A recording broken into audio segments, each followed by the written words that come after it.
The Lifestylist, episode 95, featuring Jeff Kober.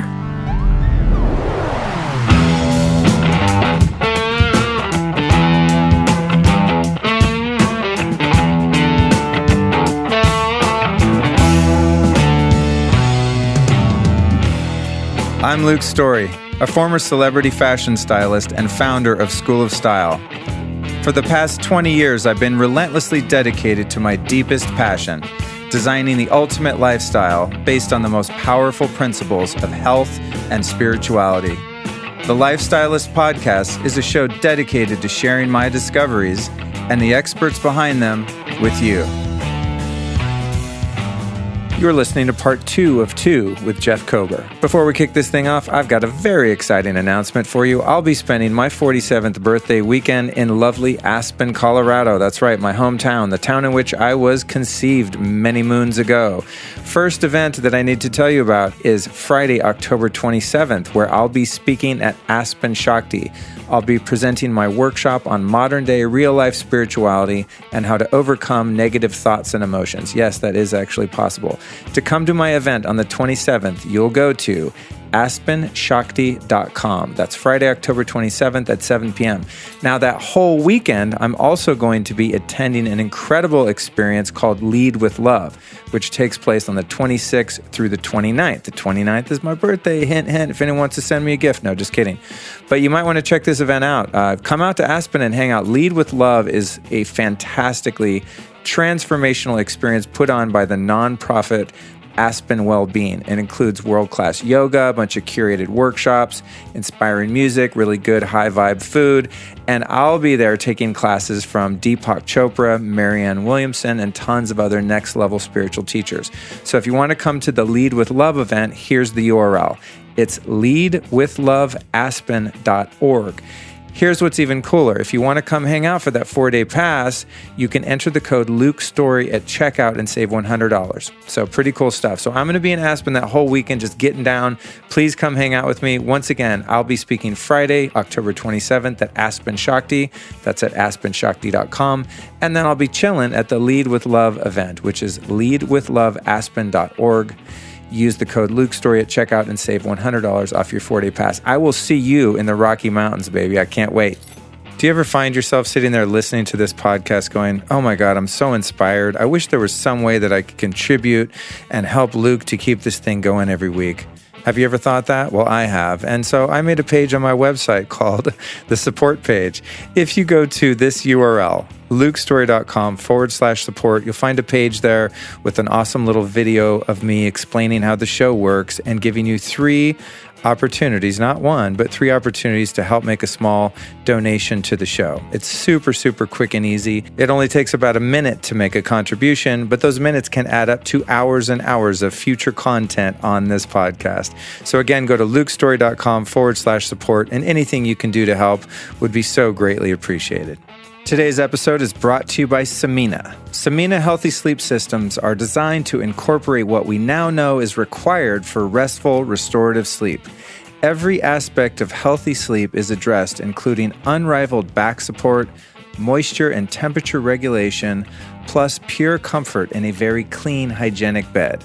Like people, Samina is a system comprised of layers, each working together to support the body's needs for healthy sleep.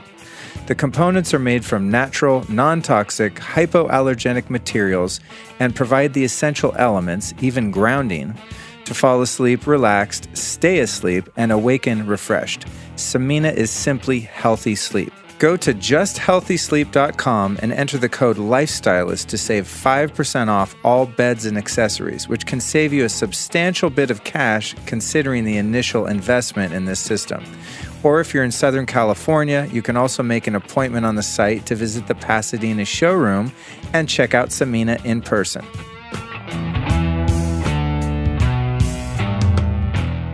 What's up, pimps, players, hustlers? You're back with another episode of the Lifestylist Podcast. I'm Luke Storey, and I am here to deliver the goods, my friend. And I'm going to tell you something straight up right now.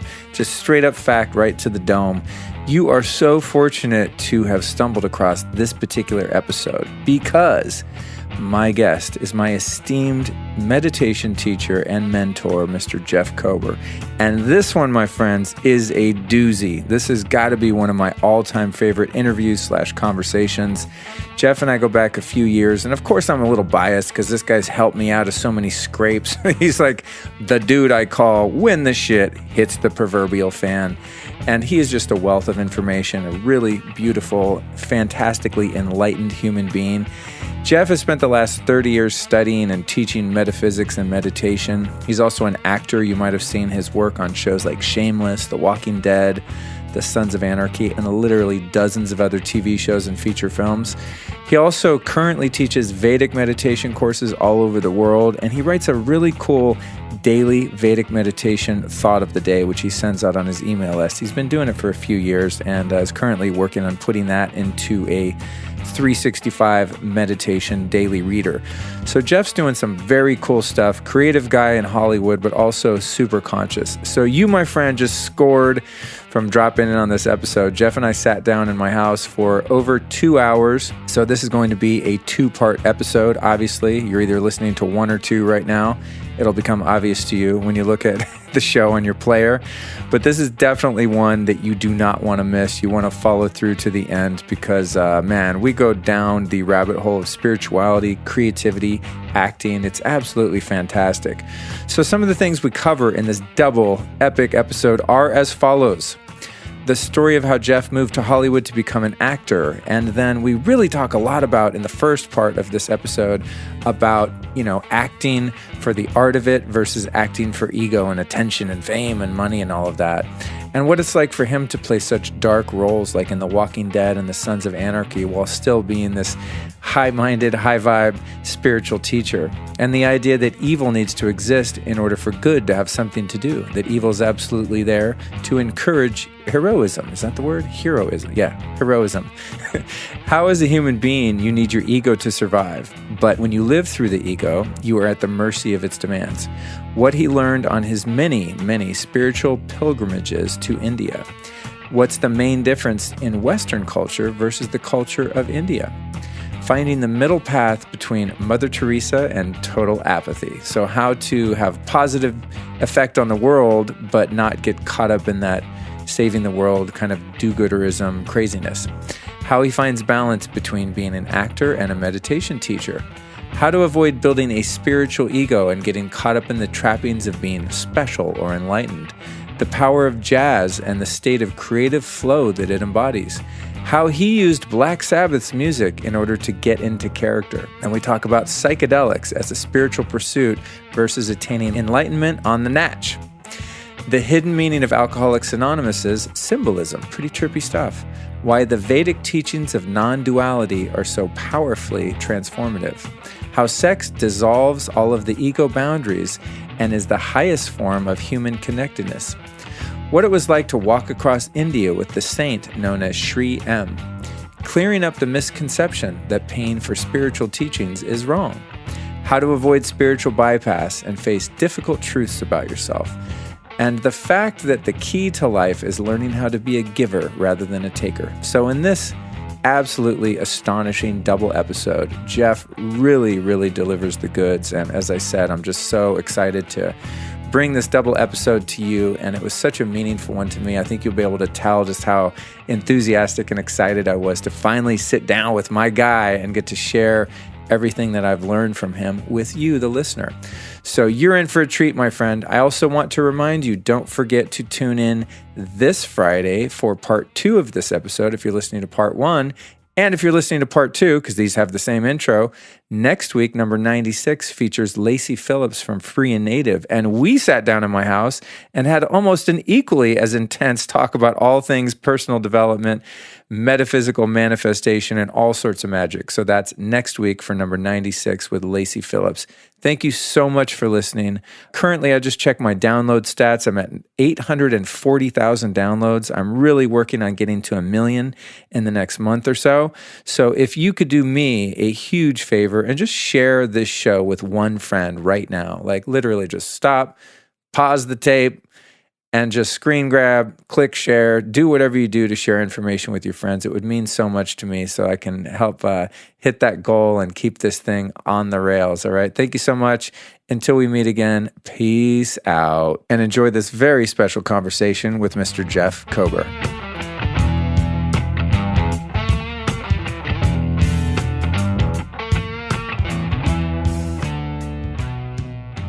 You know, it's funny. The other day, there was a pretty historical fight between an MMA guy and a big boxer. I don't even know their names. That's how far removed I am. But because it was such a novel thing in sports, I was actually curious about it. I wasn't going to watch it because it just makes my heart hurt to see people like beating the shit out of each other. But I was like texting my brothers who were into it, and I was like, who's winning? Like, I was actually curious because it was just... McGregor lost in the 10th. Yeah, there you go. Okay. And it actually, in terms of like that, that sport, it was a good fight. I remember when I was a kid, I watched Muhammad Ali and stuff, and that's when like boxing was boxing. They would go 9-10 rounds like that. And then sometime when I was a teenager, they just seemed to like get tired and hug each other. And it was just like, wait, what is this? Like, yeah. Well, and then look what Ali spent the second half of his life with, all kinds of neurological dysfunction. Yeah. I guess it's one of those things where at a certain level of consciousness, you resonate with something like that. And not that one's better than the other, but it's like I was talking to someone on the show the other day just about the different types of music I listened to when I was in high school. Like in high school, I loved heavy metal and punk rock. It's just like any other music that wasn't loud and aggressive and abrasive sucked. There's no way I would listen to anything.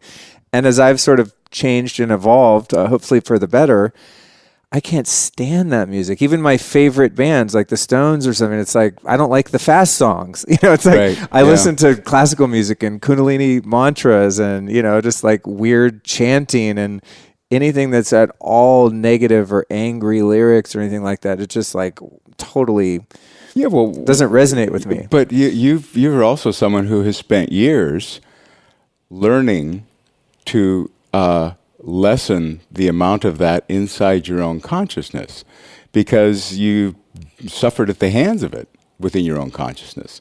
So if you spend all this time learning to stop speaking badly to yourself and suffering within, you're certainly not going to invite somebody to throw that at you. Yeah, totally. And that's like when like rap, like the more like hardcore rap music comes on and I listen to the lyrics, I'm like, dude, this is going to like, it would make someone get road rage or just like, how can you be in a good mood listening to someone just be fucking pissed off, But because it's resonant with some reality that's very loud inside that person. Right. And we're all looking for connection.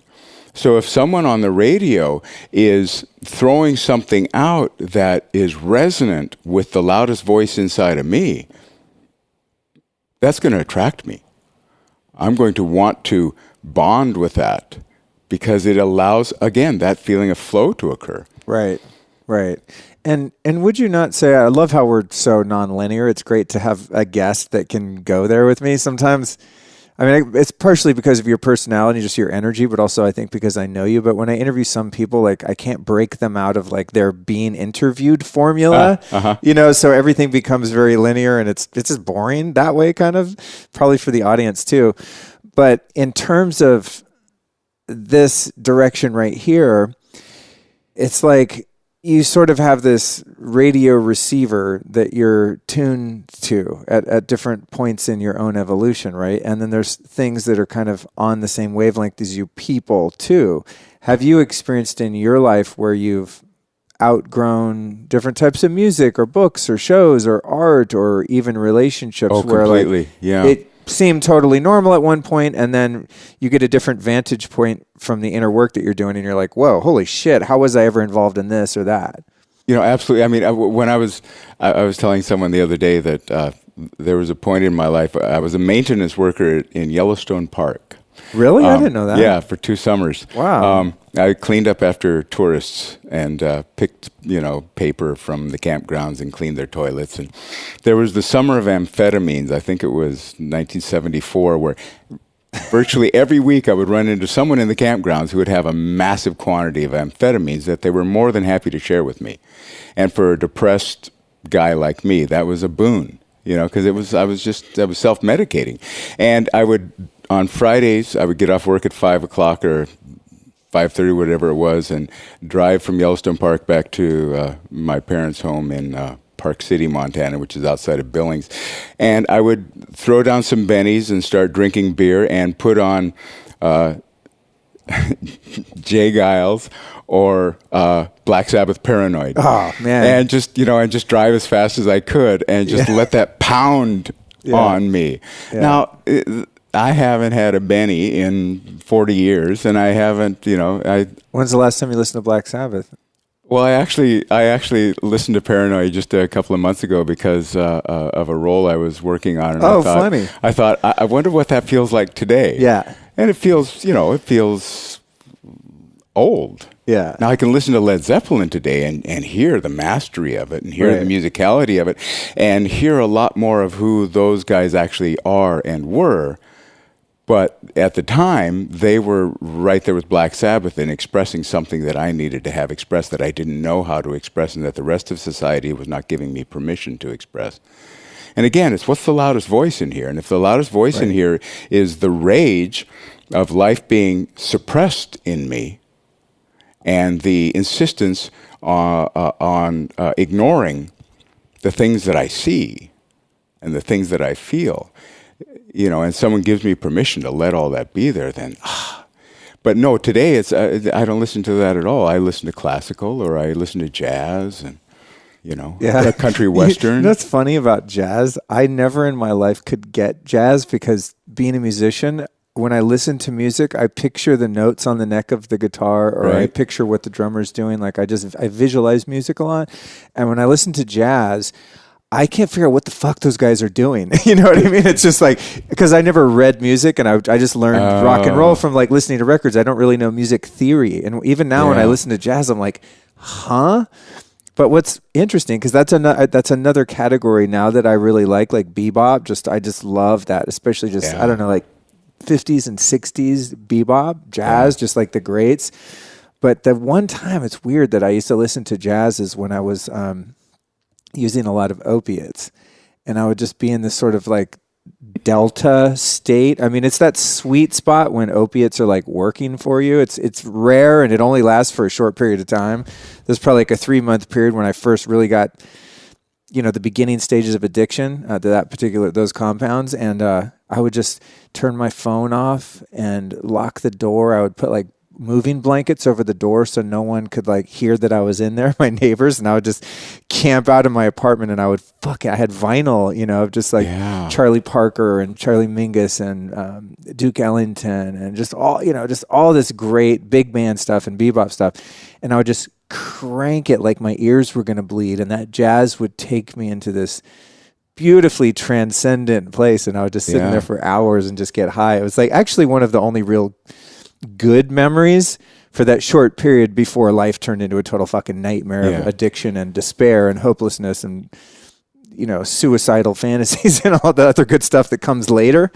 Hawking your cassette tapes on the corner for the next hit and all that fun demoralizing shit that happens. But jazz is a really interesting form of music because it has a very specific frequency of consciousness. Well, and what it has... Because it has soul, but it also has a lot of intelligence. I mean... Well, and what it has is it has a structure within which improvisation occurs. Right. And the improvisation is based on something, depending on the players, based on their ideas of music to some degree and based upon their feelings of being alive to some degree, based upon their spirituality to some degree. If you listen to Coltrane and start from the beginning and go up to the end of his career, you hear him exploring his race, his culture, his spirituality, and then see how his wife Alice carried on from there and she became a spiritual teacher. Oh, I didn't know that. Oh, wow. yeah, Alice Coltrane. Oh, really? Yeah. Wow, I'm going to have to check that out. We'll put it in the show notes, folks. You can always get on the mailing list and get those show notes at lukestorey.com. Carry on. But again, it's that state of flow that, right. And we're looking for, the reason that I was attracted to jazz was that it would take you on a journey, and the journey was to some degree surprising to the player. If the player was good, then he was surprising himself. They don't know where they're going either. They know some part of it, right? But they don't know how they're going to get there. It's sort of like slalom course down. You need to get back to that chord eventually, and maybe back to that time signature, or that that key.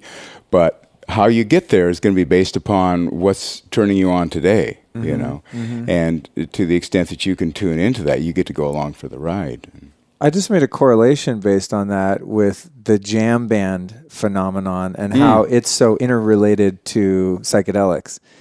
Going back to the Grateful Dead and everything that spawned out of that style of music, which in the same way as jazz, there is a framework, there is a song in there, but there's all this exploration and how that correlates to people sort of freeing themselves of the bondage of the ego and the false self and the thought process, and just kind of almost having these outer body experiences based on that jam music. So I just made the correlation. That's kind of what was happening for me. I just didn't know it. I was having a spiritual experience, which was assisted chemically, which works for a minute. But that brings me to a whole other thing, actually.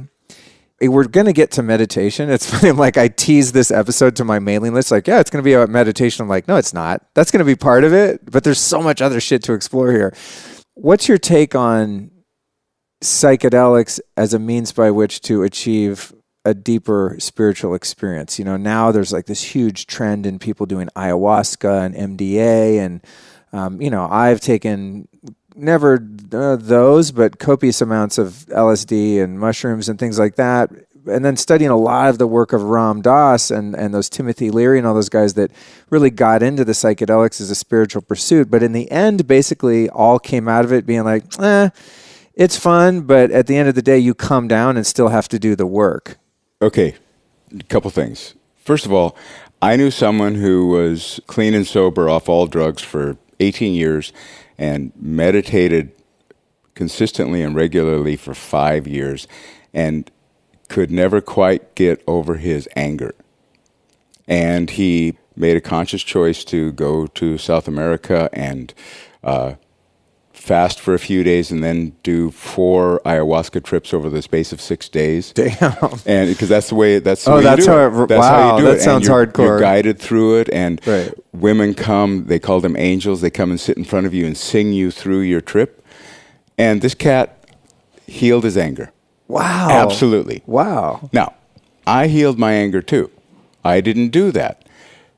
The difference between the two of us and our experience is that we've both been to the top of the mountain and had the benefit of being on the top of the mountain, but one of us learned how to climb. Wow, dude. Well said. And so this isn't the last mountain. Right. It's not about getting to the top of the mountain. It's about learning how to climb. Oh, dude. Wow. I love that. So that's my opinion and my experience. Yeah. Well, that's what I'm asking for. Well, and that said, MDMA has been one of the most powerful tools that they found for dealing with people who have post-traumatic stress disorder. Right. And there was this great article a couple of years ago about a couple in Virginia, I believe, who was using MDMA with war veterans, and they used it with one cat who had been a worker at Ground Zero at the World Trade Center, and for 3 weeks had picked up body parts. That was his job. And during that 3 weeks, felt that he was doing the most important work of his entire life. After the fact, the only thing he could feel was the horror of picking up body parts. And after 3 weeks, there were body parts that were, rotting. Oh my God. And so he was in this horrible depression and despair. And again, they had a protocol where they guide you through an experience with the MDMA or ecstasy. And did it involve glow sticks and house music? I'm not sure, but it involved allowing their positionality to be freed from the horror, so that the horror became a much smaller piece of their overall experience. When you're glued to the horror, that's all you see, and it paints the whole world with horror.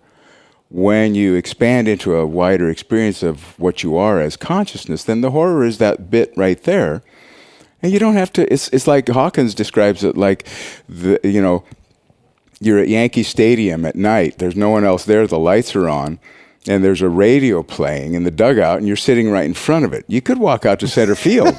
I love that. The radio's still playing. Right. But you're not glued to it. That's, yeah. I remember him saying that on one of those tapes, and I never made the correlation to I thought of it just in terms of the racing mind and the constant thoughts, but not in terms of like a traumatic event like that. Yeah. But that's what happens, right? When you're able to zoom out through spiritual work and get some perspective, those events, whether it's, death of a loved one or some sort of abuse that you've suffered, PTSD, or the loss of a relationship. Yeah, picking up body parts or whatever, with a little time and a little recontextualization, it does sort of shrink and become that little voice in the dugout. And you're just like, oh yeah, I see. And it's not that it shrinks, it's that you expand. Okay. And because you're not shrinking any of this stuff and you're not getting rid of any of this stuff. Okay.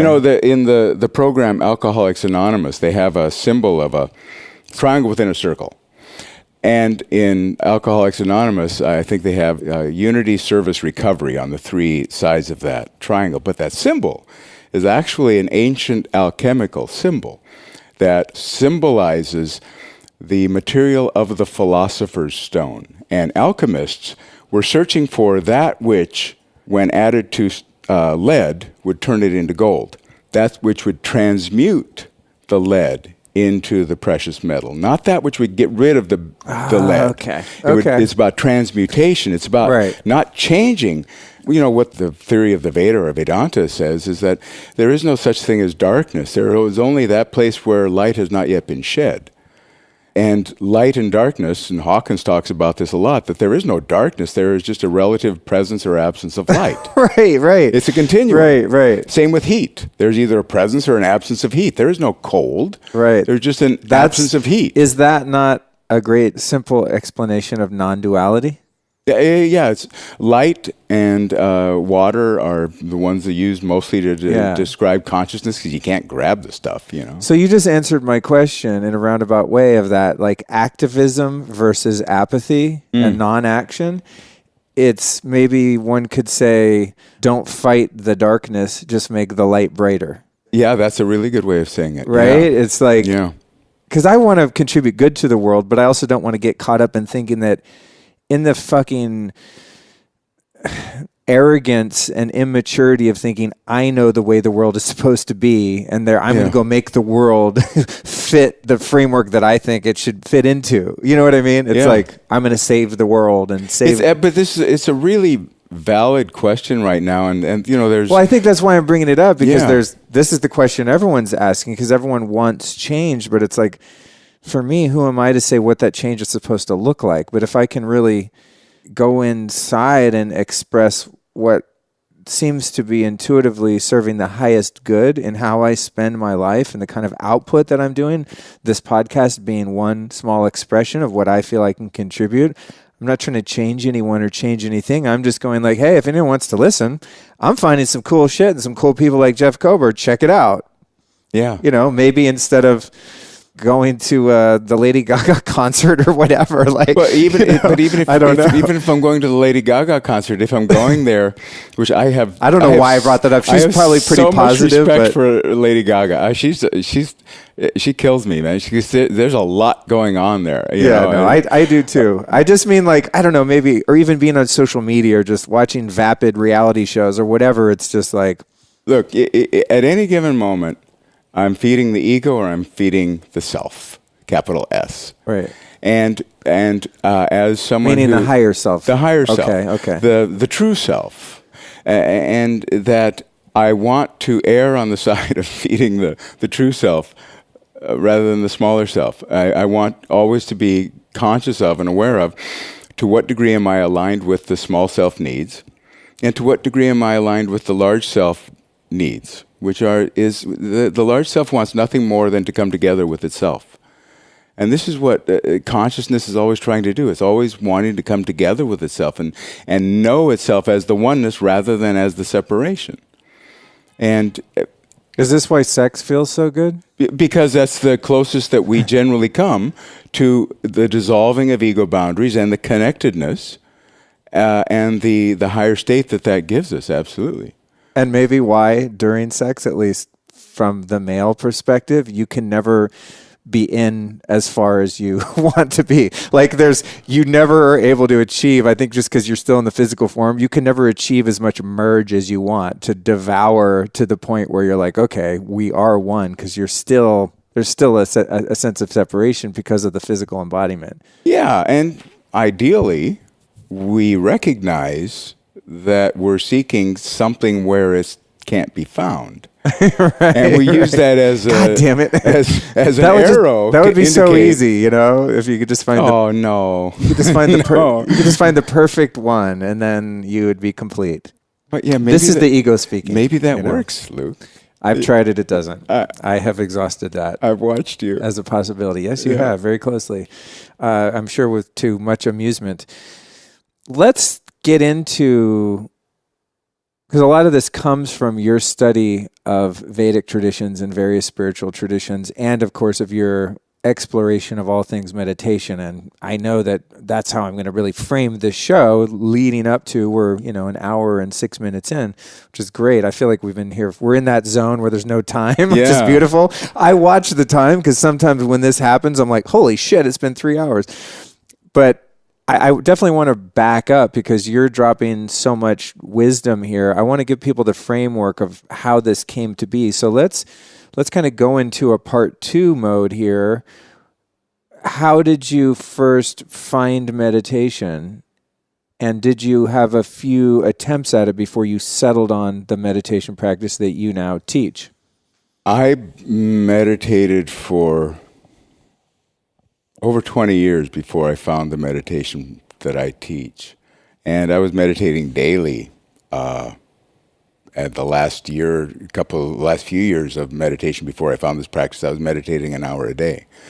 Various mindfulness practices or vipassana practices and various ways of trying to still the mind, following the breath. And I was seeking a meditation practice and spiritual truths because I felt broken. I felt that the darkness was the truth of me, and I could just barely keep my nose above water.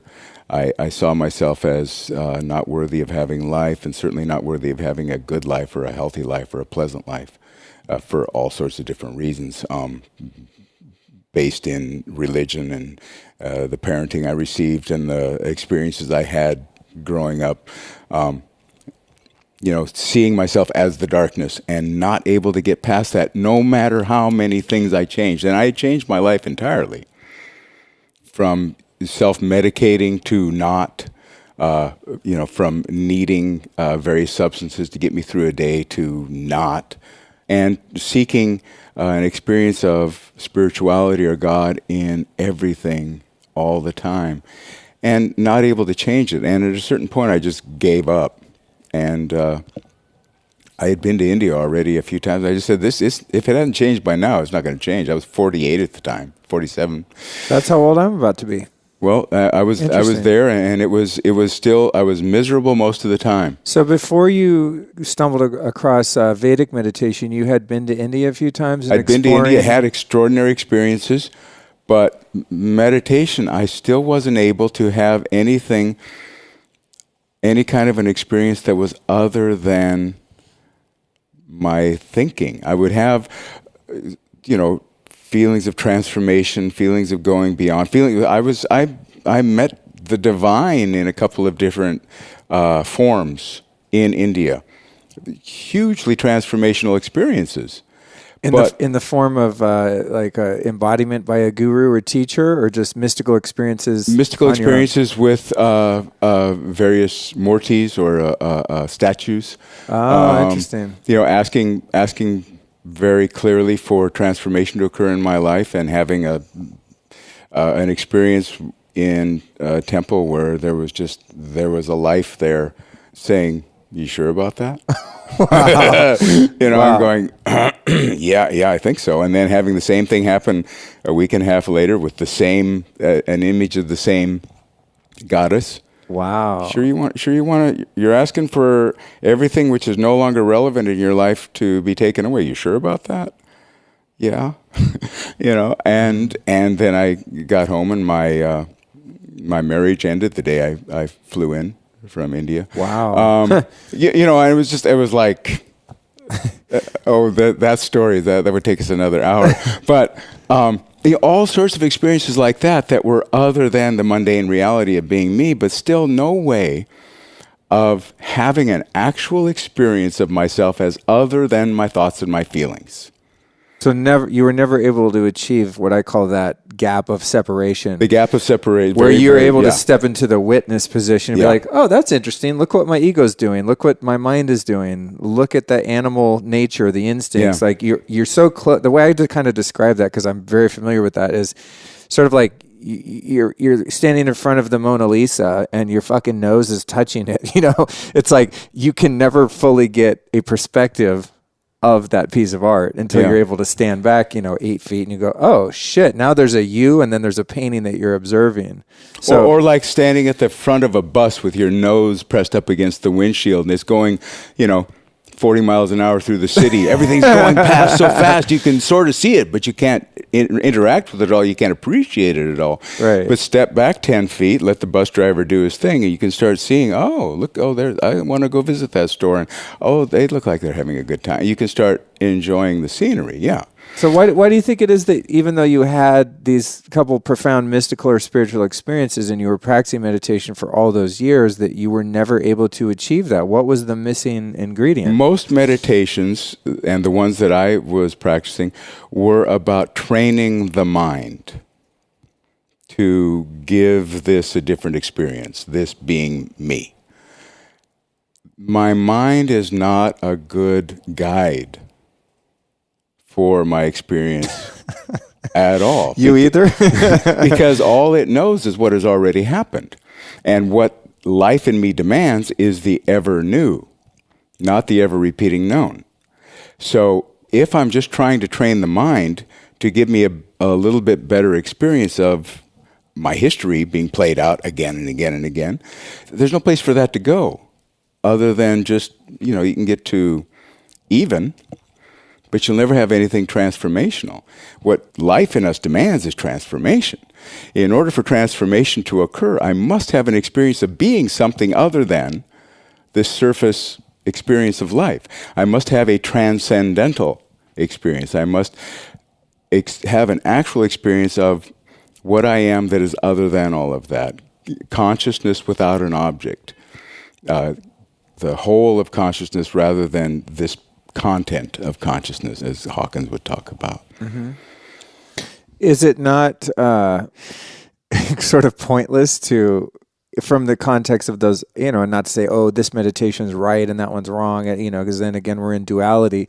But I share so much frustration in alignment with your experience that I always tried to meditate and I thought that the point of it was to stop your mind from thinking. And so I constantly felt like I was a bad meditator or that I was failing at it because I would sit there and pay attention to my breath or this or that or whatever, doing guided meditations. And then if my mind would start producing thought, I'd be like, oh, there I go. I fucked it up. I can't even meditate right. Or I'd just be frustrated and never able to transcend because I'm trying to to me, what it now being a practitioner of Vedic meditation gratefully under your training is that it's like trying to stop your heart from beating or trying to make your fingernails not grow. Like, good fucking luck. Yeah. Trying to make the mind, that's what the mind was designed for, is to compute. So you can't stop it from computing, but you can use techniques to zoom out from that and disconnect from the computation where you observe it computing and you're not as bothered by it. It does become the voice in the dugout in the stadium. Yeah, and even introducing the idea of lending your thinking less credence is huge and can be can be transformational. But even that, without the experience of knowing yourself as other than the mind, that's just a conception. That's not, I don't know how much good it's going to do you. Right. It's like, oh, I can imagine that, but how can I have that experience myself? Because, again, we define ourselves by what's the biggest experience we're having. And if I'm feeling depressed, that's my experience of the world. If my thoughts are running rampant about what needs to change in order for me to be okay, that's my experience of the world. If I'm filled with fear, everything is going to look like a source of either saving me from the fear or causing more fear, or the cause of the fear that I have. Hubert Selby Jr. once said, sometimes I feel like a scream looking for a mouth. that's what goes on when we just pay attention to, when all we know is what this thinking and these emotions are telling us and the stories we tell ourselves about that. We're at the mercy of that. We must have the experience of what we are that is other than that. There's a correlation here to the Matrix. Oh, clearly, yeah. You know what I mean? Well, those cats are clearly meditators. That's what you're describing reminds me of, as being unplugged, where you're like, whoa, there's a totally different experience of reality here that I might have never tapped into. And God knows, you ever think about like how many lifetimes we've probably lived never having any other experience than the thoughts and the feelings, and living by instincts and survival, and being at the mercy of your mind 100% of a lifetime. Like, I wonder how many fucking times we've just had that experience before the benefit of arriving and meeting that one person that went, hey, maybe try this meditation, or try this, whatever it is, yoga or anything that might take you there, or ayahuasca or whatever, where you get to step out of it and go, oh, holy shit, I've been plugged into this false world that isn't even fucking real, thinking it's real. It's crazy to imagine like how many times we might have gone around without ever having that experience. Hey, check this out. I recently launched something on my site called the Master Market. It's a super cool store where I've got different categories, whether it be spirituality, mind focus, outdoors, food, superfoods, supplements, bedroom, sleep, office, jet lag, biohacking. There's even a bookstore from some of my favorite books and books recommended by my guests. And what this is like a hub where you can go find all of the links to everything I've either used and vetted or am currently using in my life to build the ultimate lifestyle. So it's called the Master Market, Luke's Lifestyle List, and you can find it at lukestorey.com/store. Just go to my site and you'll see it in the navigation. Now, what's really cool about this is when you make a purchase through my store, I'm not actually selling you anything. I'm just curating a really dope place where you can go find the best stuff. So I get a piece of commission if you make a sale through the site. The vendor, of course, makes some cash because you buy, and you get a place where you can go and save time and money from not having to look around for the best stuff and do all the research yourself. But what's even cooler is most of those items come with a custom discount code if you go through my site, which is pretty cool. So it's a win-win-win, triple, trifecta win. Great way to support my work and the podcast and the show, as well as the brands and your own health and well-being. Check it out, lukestorey.com/store.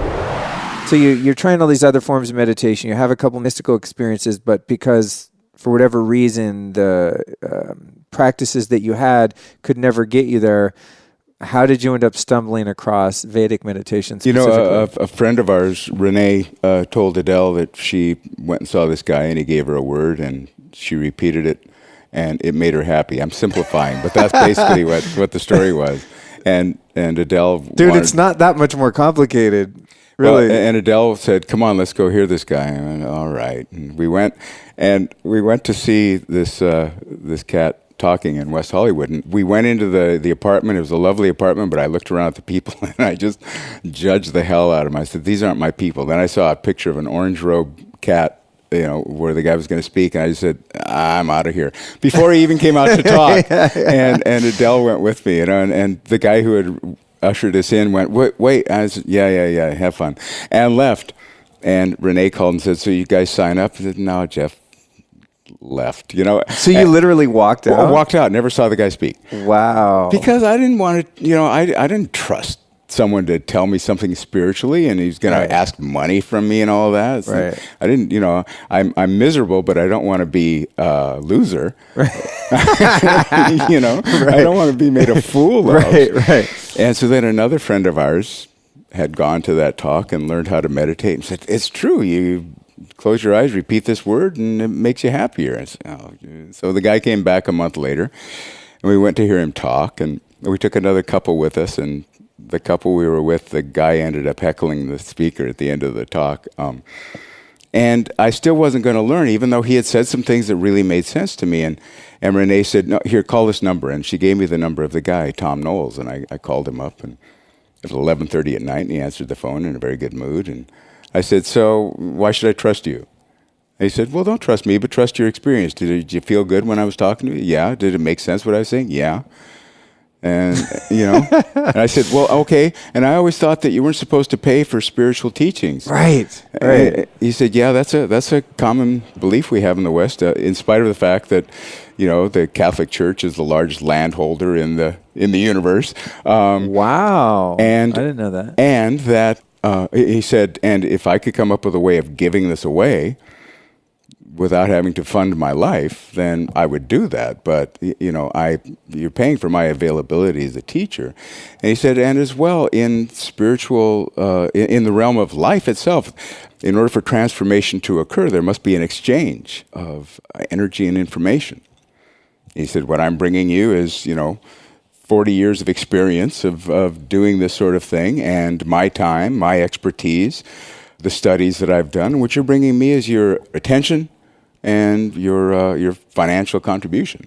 I said, oh, well, I guess I have no other reason to not do it. He said, what time do you want to come in tomorrow? And I went and learned, and immediately I had an experience of transcending my head. And let me tell you, it was, I took my first breath in years, because suddenly I was unplugged. I was not just this. This is the experience I have every time I meditate. It's crazy, dude, since I learned this technique. And this is not an infomercial to convince people to take Vedic meditation. It's my experience. But I meditated this morning I cheated a little. I think I went 25 minutes instead of 20, 20 twice a day is the practice. But I mean, there's nothing you could do to get me to not meditate. Even yesterday, Elliot was over, who and also learned to meditate from you. And it's like anytime, I don't always do the afternoon because I unfortunately, fortunately, I usually hit this peak of productivity and creativity and flow around 6 o'clock. 5 o'clock, I kind of crash. Then 6, when I would normally meditate, I'm really crushing it. And it's like, oh God, I got to stop myself from this creative burst and meditate. But Elliot was here, and it's like, it's 5:45. We're like, Medi? Yes, dude. Time for meditation. And it's like, boom, we just love it. It's like, there's nothing better than that, which is an indication of the pricelessness of the practice. Oh, dude. Like, Will Dalton, who's also a teacher of this meditation, once says, so Jeffo, he's Australian, and they always add yeah. Jeffo, someone offered you $1 million. Would you let go of your meditation? I said, no. He says, 10 million. I said, no. And he said, how much? I said, nothing. There's no way. There's no, you can't put a price tag on it. Yeah. Yeah. Well, it's interesting because when I first went to one of your talks, I don't remember where it was, but the intro, because I had met you and you're like, I'm a meditation teacher and I'm into that kind of stuff. So I went and heard you speak, and I was like, yeah, I'm into it. By that time, I didn't have really any resistance towards those ideas. I would definitely not be weirded out by a picture of a dude in an orange robe or any of that. I've done way weirder stuff a million times. Been to India and gotten duped by all kinds of false gurus and all sorts of shit. Another story, but it wasn't any of that. But it was a little bristled by the fact that there was a fee associated with it, So there's a talk, and then at the end, it's like, so if you guys want to sign up, this is the way it works. You're paying for it. And I too had that sort of like, but this is spiritual. Like, you're supposed to get this for free. This is like, God wouldn't charge you, for some wisdom or something. And it was a bit, I had to reframe that for myself and think about it. And then I thought about, well, yeah, like a pastor of a church, or I don't know, if I go watch Eckhart Tolle speak, I mean, somebody has to pay for the fucking theater. You know what I mean? It's like, your meditation teacher can't go work at Best Buy.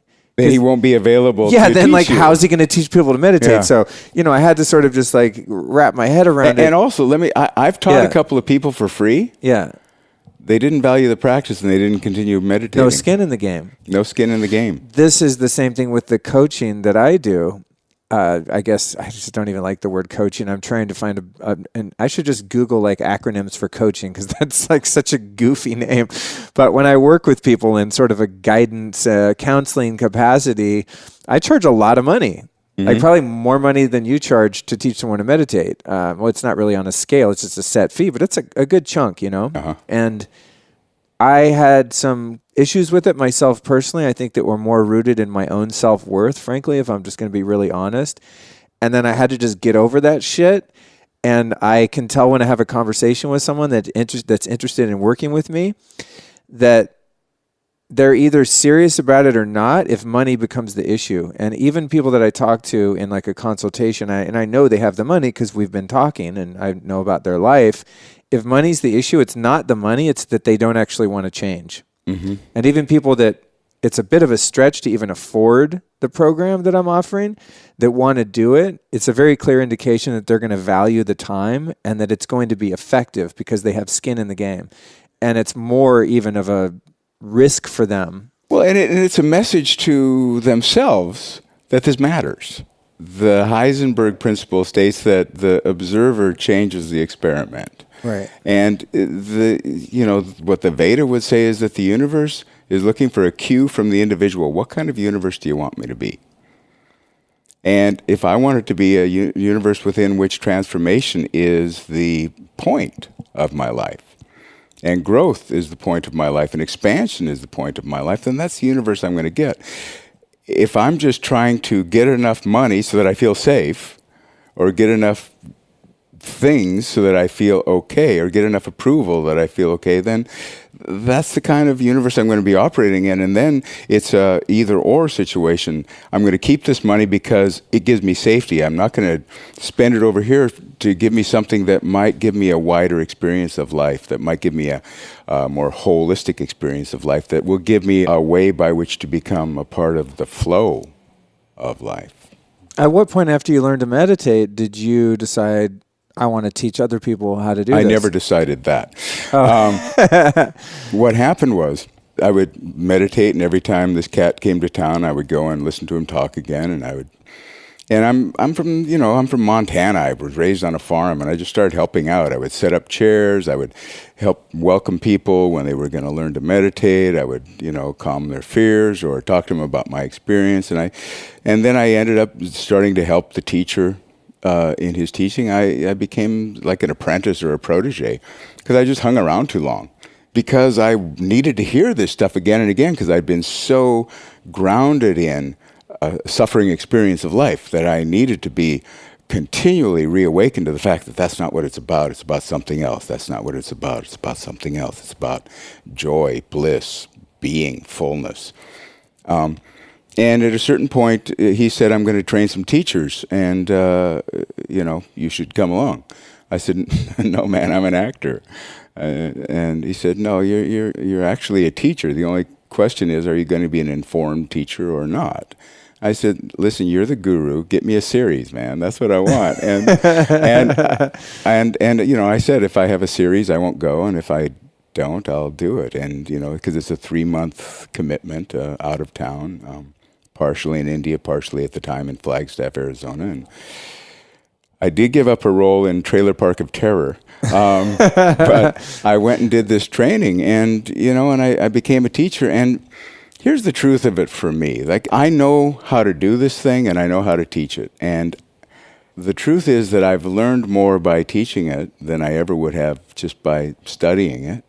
And one of the biggest things is I was just teaching a course in Australia 2 weeks ago, and in the middle of the course, this was a course of advanced Vedic knowledge is what it was, and I said, I've discerned that my spirit animal is Eeyore, from the Winnie the Pooh, like, it's another day, and my business partner there, her spirit animal is Tigger. She's like, okay, here we go, so the two of us together actually make a whole human being, and give me the energy actually to teach. And, I was depressed for years, and this still comes up occasionally, and especially when I first started teaching, there would be people coming to the door, and the last thing I wanted to do was to see anyone.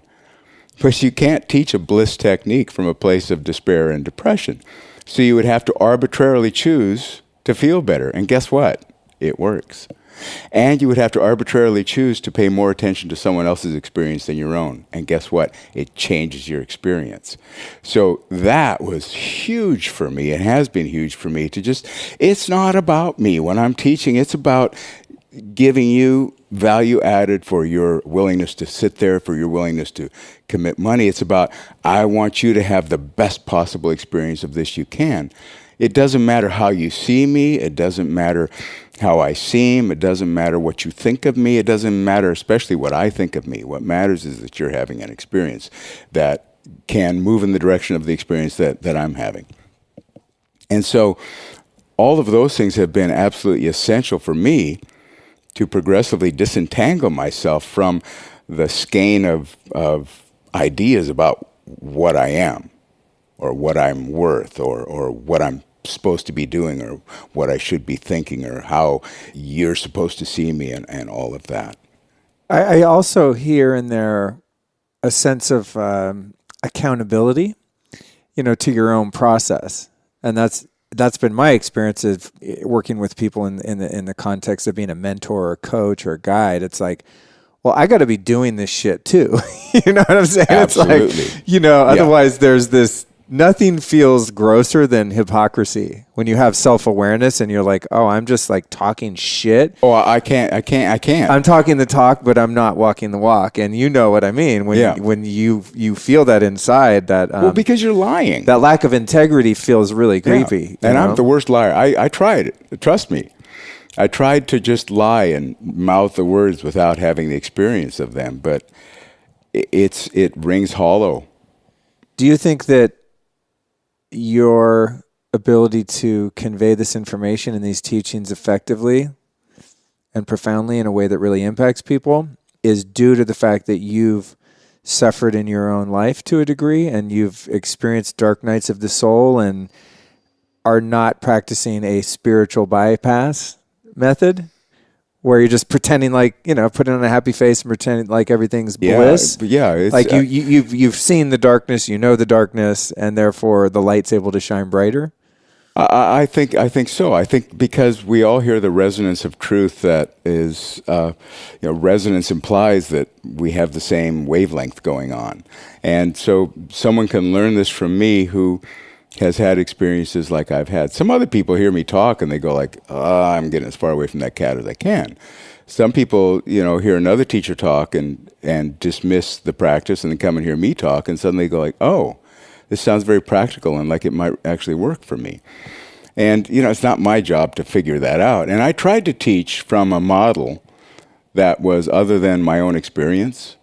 It just doesn't work for me. Does it feel phony when you're... It does. It feels like I'm presenting an act, and, I can't even do that as an actor. Yeah. I just can't. I don't have that skill set. Well, that brings me to my next question, and, spiritual bypass is one aspect of it, and I think I like to bring that up because being quote unquote spiritual is so trendy now, which is a double-edged. Oh yeah, I don't. You're not a big social media guy, but yeah, go on Instagram and like hashtag meditation or mindfulness, and it's like, it's a thing that people. It's like cool to be spiritual, which is fucking great. Right. There's that part of me that's like, I was into this shit before all you guys. You know what I mean? It's like when you discover the new band before everyone else and then the band gets popular, you're like, I was listening to this 10 years ago. I'm like, you guys are all late to the party. But that's just my own head trip. It's a great thing that people are into meditation and that it's trendy to do headstands on the fucking beach on Instagram or whatever. But it's like, I'm halfway joking.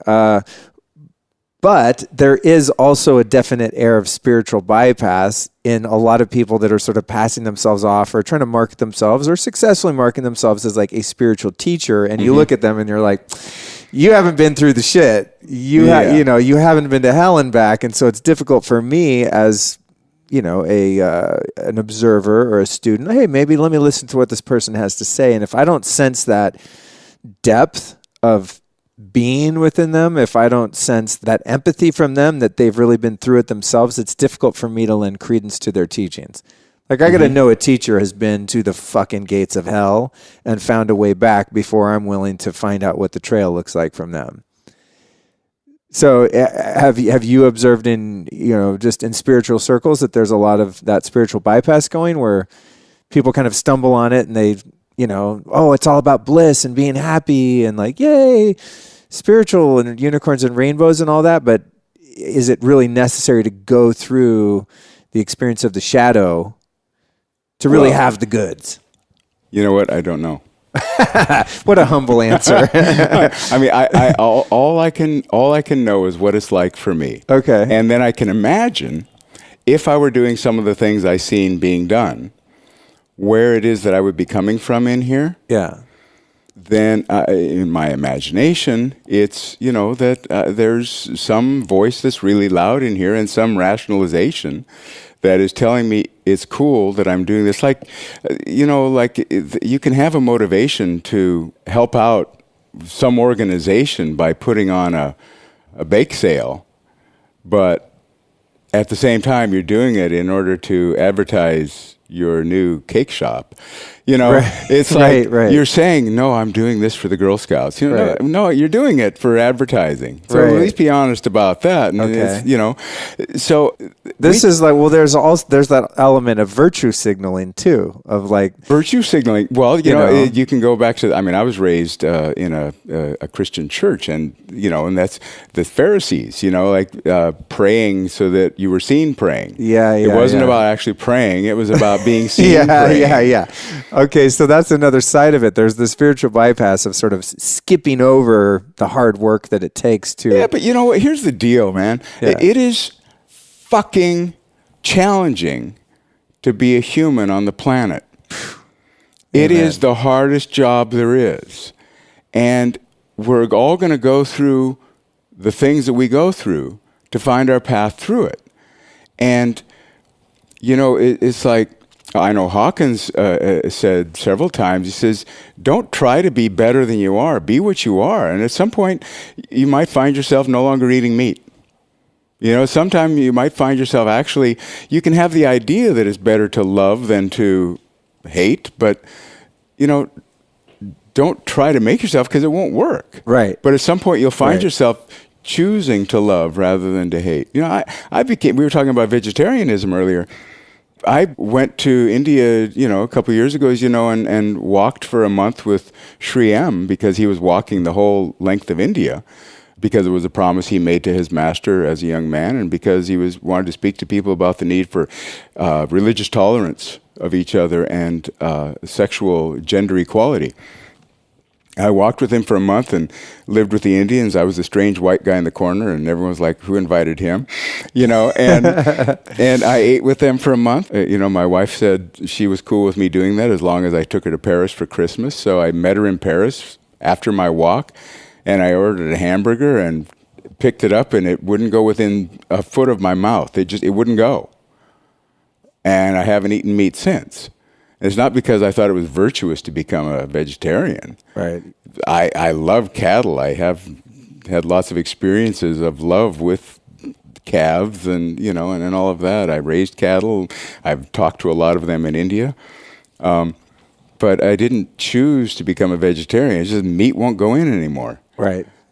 So what people are doing the best they know how to do. They're trying this, and you know what? If you don't have a way of experiencing something other than your ego self and the need for all the needs that it has, which is to find its herd, to discern what the enemy is, all those things that are popping off in here all the time.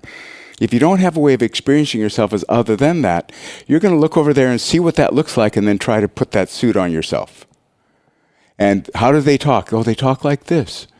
Oh, and they, you mentioned Maharishi earlier. If you read the introduction to his translation of the first 6 chapters of the Bhagavad Gita, he uses the term mood making. And what you're talking about is mood making. Right. And it's where you have some sort of an experience that is elevated, and then you don't know how to get back there. You don't know how to keep it, so you keep making a mood of that experience because that's the only tool you got. Right. And if someone says, hey, what are you doing? Because I like what you're doing. You go like, oh, really? Okay, then I'm going to keep doing it. And, oh, you're going to pay me money to keep doing it? Of course I'll keep doing it. People are doing it the best they know how to do it. Well, I like what you're saying in terms of just be where you are in terms of your own evolution and own that and just be authentic about it. Yeah. I think that's the thing that's appealing to me is someone that's kind of willing to make fun of themselves and just go, hey, this is where I am at this particular point, doing the best I can because that really is the best you can do. And it's, to me, even if I might not, it's like if I might not even agree with someone in their approach to life, let's say, or their philosophy, if they're fucking real about what they're doing and they believe in it, then I'm on board. It's integrity is the word that I love. Integrity. You know, it's like, it just feels like, all right, cool. I'm not into their like scene necessarily, but I respect it at least. I might not like it, but I respect it. Because they're doing what's in them to do. Yeah. Right. Yeah. Okay. And then this goes in terms of mood making and all of the sort of accoutrement that could come along with being a quote unquote spiritual teacher.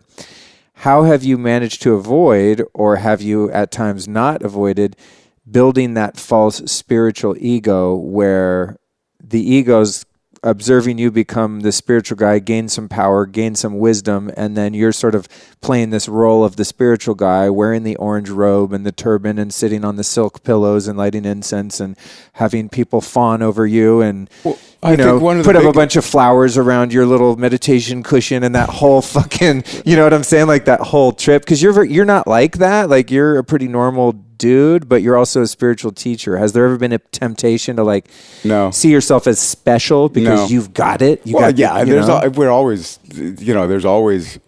occasionally the desire, all of us have to be special. Right. You know, but the fact is, I think one of the great things is that I've had to go back and forth between being an actor and being a meditation teacher. And, you know, in the acting world, they don't care if you teach meditation. In the meditation world, they generally don't care if you're an actor, you know. And so, I've had to, and as an actor, you have to be open to embracing any expression of humanity. So you have to, and in order to do that well, you have to know those parts of yourself. So I'm under no illusion that I've become an enlightened, purified human being. I'm a human being. And I do it as well as I know how to do it. And often I, forget everything other than just my humanness. And I operate from that. You know, so that's one thing. And another thing is it's just, can you imagine the level of responsibility to have to be wise all the time and to have to be enlightened all the time and to have to, make a mood that's big enough to uplift a crowd? That's just way too much work, man. And I don't have, there's a talent that I'm missing in that area, and thank God. But I do want to tell you one story, because last year, I've been teaching for about 10 years now, just over 10 years. And last year I noticed that I was being one guy who went out and got acting jobs and did them, and another guy who taught meditation, and I would just know which one I was going to be. And I just said, you know what, I'm just going to be one guy who happens to teach meditation and who happens to act. And then I got this pilot called His Wives and Daughters, where I played this world-famous old country western star who had many wives and a few daughters. And had what a perfect role. I described it to my son, and he said, well, Dad, that's you. And, his newest wife was 26 and beautiful. And the show was bookended. Jane Seymour was my first, the wife I love so much, I married her twice. But it was bookended and interspersed with these behind-the-scenes sorts of interviews.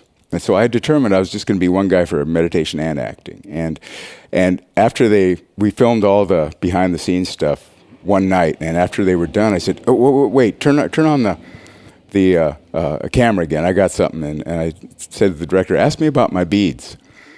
And he says, "So tell me about your beads." And I said, "Oh, these? I got these from Maharishi back in, I think it was 72. He said, Maharishi? I said, yeah, Maharishi Mahesh Yogi taught me how to meditate.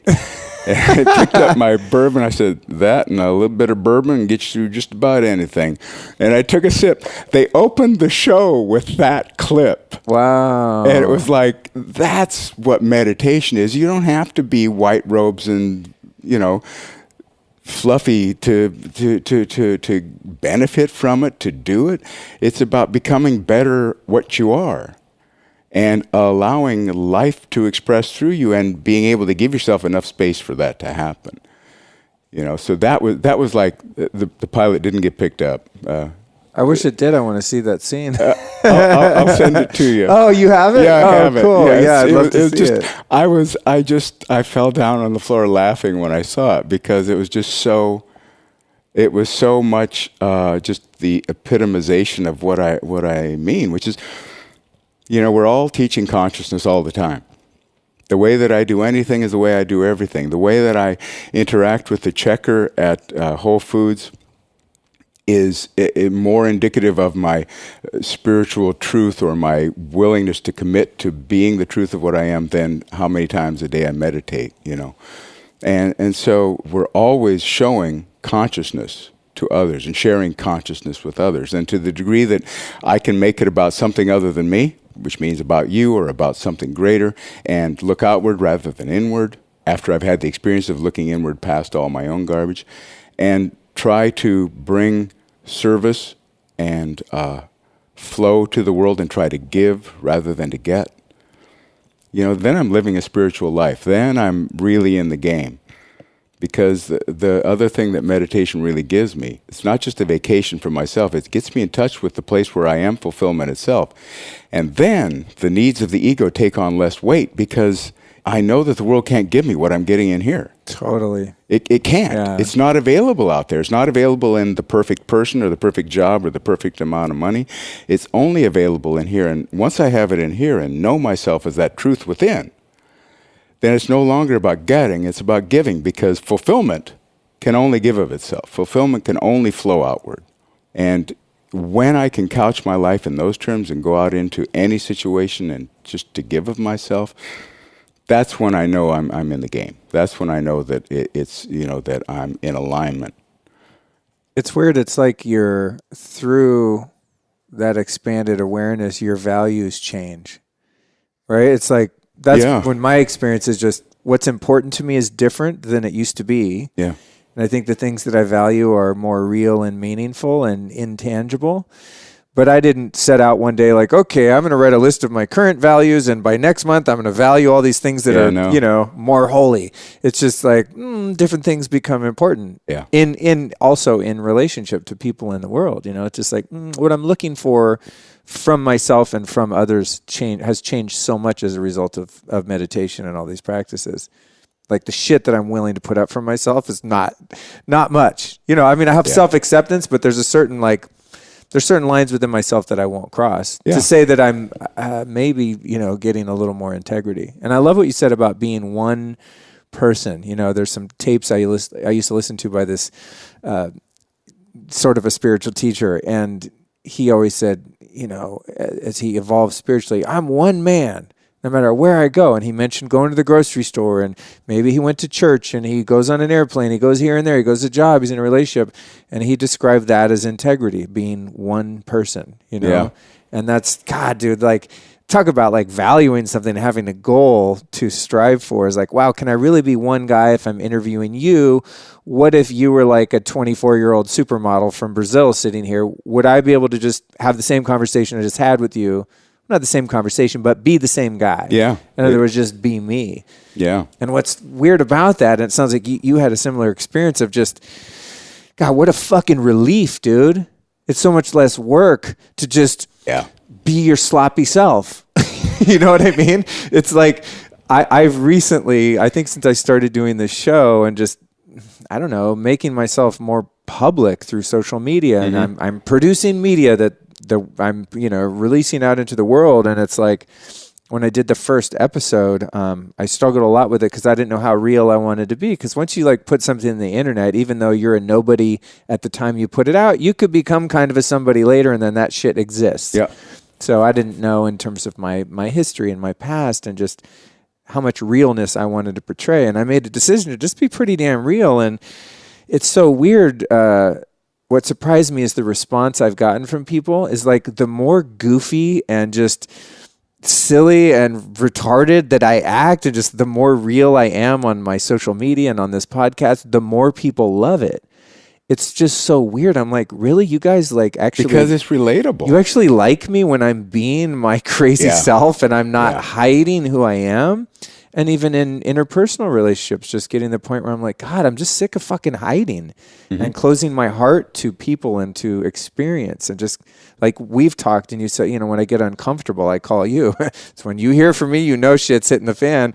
And you always say, dude, you're expanding. That's all that's happening. And the way I look at it is almost like you're sort of inflating like a balloon in a small room, and you start hitting the walls, and then you need a bigger room, you know? That's and it's like, I'm finding I have so much more energy because the hypervigilance of protecting myself and not being seen for who I am in fear of rejection is so much work.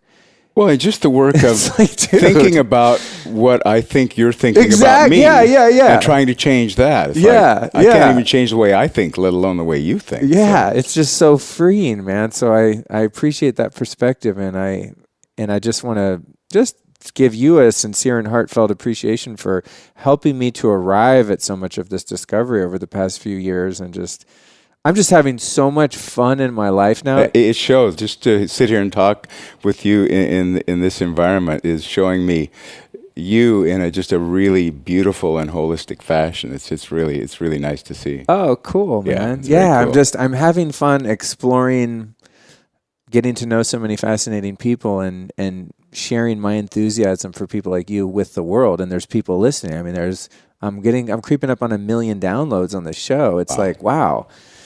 That's a lot of freaking ears to be filling with hopefully really good information. And also, it's like I'm exposing kind of who I am to so many people, and giving less fucks all the time about what people think. And not dying when you expose yourself. Yeah, totally. And I'm sure there's a lot of the opposite. A lot of people that are like, I see who you are. Thank you for presenting that, and I'm not interested. I'm not listening to your show, and I don't like what you do and what you stand for and whatever. And being totally cool with that is a very it's just a sense of freedom I'm really enjoying. And just having the energy to just kind of like, wow, now that I don't have to, like you said, try and control other people's perception, it's like, dude, wow, the world is my oyster. It's just, wow, I can just be me, whatever. It's fucking awesome. So thank you for helping me to arrive there. I so appreciate that. And, so as we start to wrap things up here, and what do you got going on in your life right now? What are you working on? You got any acting projects or traveling for meditation? What's going on in your world? I was just in Australia teaching for 2 weeks. Probably go back there in the spring. I'm on my way. I'm teaching this weekend here in LA. Next week I'm going back to upstate New York, working on a series called Big Dogs with my friends Summer Crockett Moore and Tony Glazer, who are producing that. I come back here. I do a couple episodes of NCIS Los Angeles. Got a movie called Beauty Mark that's doing the festival circuit now. I won Best Actor at the LA Film Festival for my work as a reprehensible but broken human being. Oh, congratulations, in this man! I didn't know that. Thank you. Yeah, awesome. So I got things going on, and I just been shooting Wet Plate Collodion. And I love doing that. I got a couple pieces that are going to be in a show at Penumbra in New York. So I just stay busy with one thing or the other all the time, and acting has seemed to be really taking off this last couple of years in a different way. I've been doing it for over 35 years, but right, that's awesome. Congratulations. They seem to want to see me right now. That's awesome. So do I. I love it when I'm on Netflix and I'm like, hey, I know that guy. I know that guy. I think you're the only person I know personally that's like on shows on a regular basis. It's really fun to see that. It's cool. That's fantastic. Yeah. So in terms of wrapping this up, I have one final question that I ask every guest, and that is, you've taught me so much in life, and in this episode, you've taught the audience an abundance of great wisdom here today. Who have been 3 teachers or teachings, could be a book, philosophy, a person that have influenced you that you might point the listeners to that want to learn more about where you got this stuff? The first teacher who really affected me deeply was Sri Aurobindo, who was an enlightened master and one of the greatest Vedic sages of the 20th century. And that's what I was studying the first couple of times I went to India, and staying at the ashram, or actually the Auroville, which is in South India, and was started as a way of embodying the teachings of Sri Aurobindo, and bringing a higher experience of life around. David Hawkins, whom you turned me on to. That's right. Is someone who embraces the Advaitic perspective, the just way of seeing oneness, integrity as the truth of what is, and everything else is just a place where you're not knowing that. where you're ignoring that. Hawkins is, I love Hawkins. And right now, I don't know how much, where he'll stand in the pantheon as I go forward, but Josh Waitzkin is just killing me right now, The Art of Learning. Oh, not familiar. Cool. Yeah, your pal Tim Ferriss has had him on a couple of times, but Josh Waitzkin, The Art of Learning, there was a book and a movie years ago called Searching for Bobby Fischer about a young chess prodigy. That's Josh Waitzkin, was the young chess prodigy. Oh, and so and then he became a Tai Chi Chuan master after he was a chess master. And he talks about just the reality of and the actual nuts and bolts of being your best self and bringing your A game no matter what's going on and not being at the mercy of your surroundings. And it's an extraordinary book. I'm halfway through it and just taking it very slowly and really soaking it in. And I'm gonna break the rules and also say that the surrender experiment. Elliot, I think you turned Elliot onto that, and he told me about that. That was, because I was in Australia a few months ago and needing to teach, and it was the last thing I wanted to do. My pilot hadn't been picked up. I was miserable, and it was like, no, I refused to play. It didn't turn out the way I wanted it to, so if you want them taught, God, you go do it. And my friend who, had money in the game said, you need to read this, and I read this book, and it was very helpful for me at that moment. What the author's name? The Surrender Experiment? The Surrender Experiment. He's the same guy who wrote The Untethered Soul. Michael. We'll find it. We'll put it in the show notes. Cool. That's Sorry, awesome. Michael. I'm glad you reminded me of that because Elliot keeps bugging me. You got to read that book. Oh, Jeff told me about it. Yeah, and what you're describing about what you're doing now, which is letting yourself be who you are and seeing what it does, and then going forward from that. That's what the whole book is about. Awesome. Yeah. Timely. I think there's a reason I keep kind of having that tug. Like, what was that book? I think about it periodically, and I haven't pulled the trigger, so I'm going to do that. Okay, and then in closing, where can people find you, your work, if someone wants to learn to meditate from you, find you on social media, websites, all that stuff? JeffKoberMeditation.com. Jeff Kober Meditation on Facebook. That's basically it. And also on Instagram. I know you're not a big I think big I'm social on there, media. but I You are. I was looking at it last night. I was like, there's not that many pictures, but there actually are.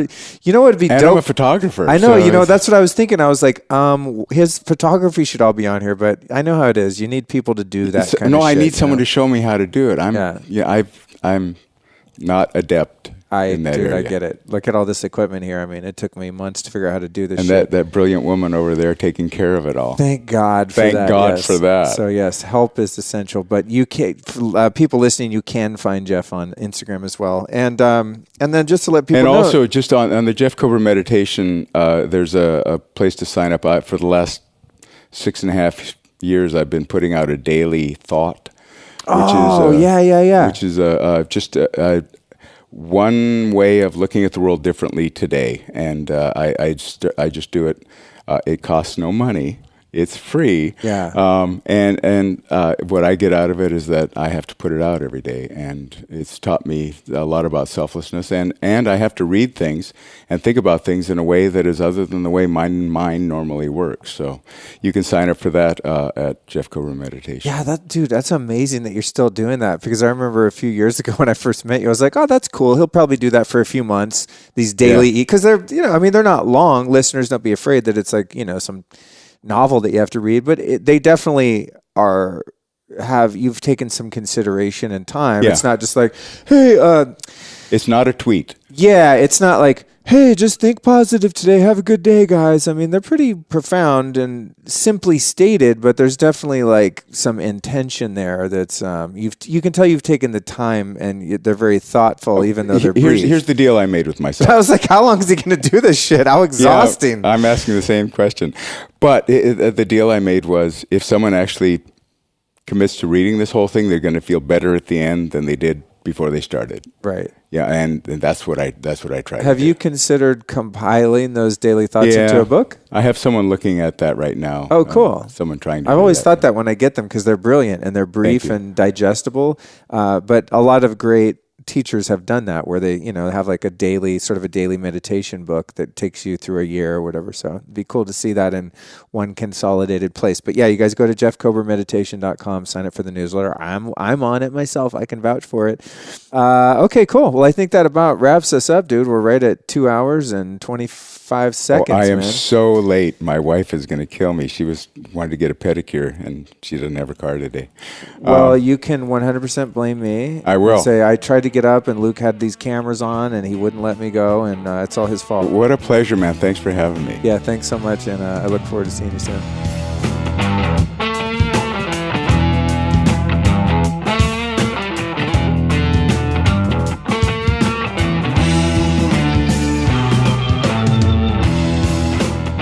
I'd like to make a prediction right here. I would like to predict that you are so grateful that you decided to tune in for part 2 of this epic interview with my teacher, Jeff Kober. What a fantastic guy, right? As I listen back to these episodes sometimes when I, put them out on iTunes, or I have to go back in and extract some notes in order to do these bumpers, the intros and outros and whatnot, I'm just amazed at the caliber of people that I have the opportunity to sit down and have these discussions with. It's just astonishing. Like, I have such a dope life. It's complete madness.